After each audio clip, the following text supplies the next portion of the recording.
जिस राम मंदिर के नाम पर सियासत की बड़ी बड़ी दुकानें चमकाई गई, जिसके नाम पर वोटों की फसल काटी गई और खुद को धर्म का इकलौता ठेकेदार साबित करने की होड़ मची रही, आज उसी पावन धाम से आस्था को शर्मसार करने वाला मामला जब सामने आया तो सब चुप हैं। दावों और वादों की बड़ी बड़ी बातें करने वाली मोदी सरकार की नाक के नीचे रामलला के दान पात्रों में ही डाका डाल दिया गया।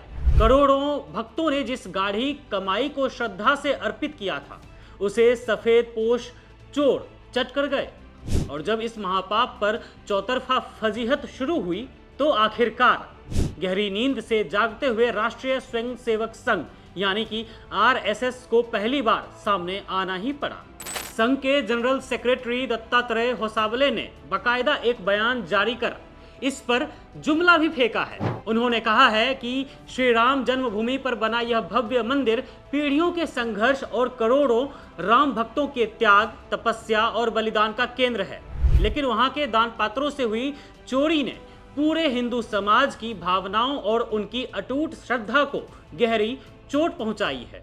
होसाबले ने इस घटना को घोर निंदनीय बताते हुए मांग की कि जांच में जो भी दोषी पाए जाएं, उन्हें कड़ी से कड़ी सजा दी जानी चाहिए। जी हां, यही है जुमला। संघ ने उत्तर प्रदेश सरकार की एसआईटी जांच का हवाला देते हुए मंदिर प्रबंधन से भी कहा है कि वे अपनी व्यवस्थाओं और संचालन की कमियों को तुरंत दूर करें ताकि भक्तों का भरोसा ना टूटे। लेकिन संघ वालों, भक्तों का तो भरोसा ही टूट गया ना।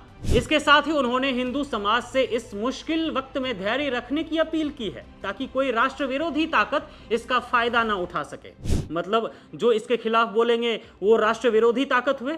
कुछ भी। लेकिन यह सबसे बड़ा और तीखा सवाल तो यह उठता है कि क्या सिर्फ एक कड़ा बयान जारी कर देने भर से आरएसएस की जिम्मेदारी खत्म हो जाती है? जो संघ खुद को इस पूरे राम मंदिर आंदोलन का सबसे बड़ा सिपह सालार और भाग्य विधाता बताता आया है, आखिर उसकी नाक के नीचे इतनी बड़ी सुरक्षा चूक और करोड़ों की चोरी कैसे हो गई?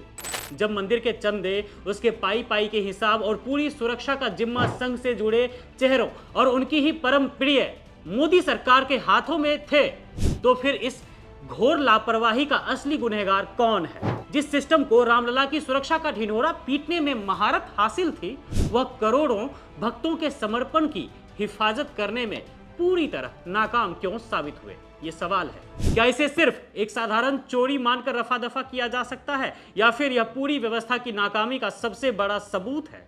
दोस्तों, इस पूरे खेल की शुरुआत 7 जून को हुई जब सपा प्रमुख अखिलेश यादव ने इस मामले को उठाया था, जिसके बाद उत्तर प्रदेश सरकार को आनन फानन में विशेष जांच दल यानी कि एसआईटी का गठन करना पड़ा।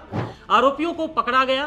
बड़ी मछलियां जैसे चंपत राय, अनिल मिश्रा और गोपाल राव इस्तीफा देकर पतली गली से निकल लिए और अब हालात यह हैं कि एसआईटी श्री राम जन्मभूमि तीर्थ क्षेत्र ट्रस्ट के पिछले 5 सालों के खातों का दोबारा ऑडिट करने की तैयारी में है। यानी अंदर ही अंदर घोटाला बहुत गहरा है।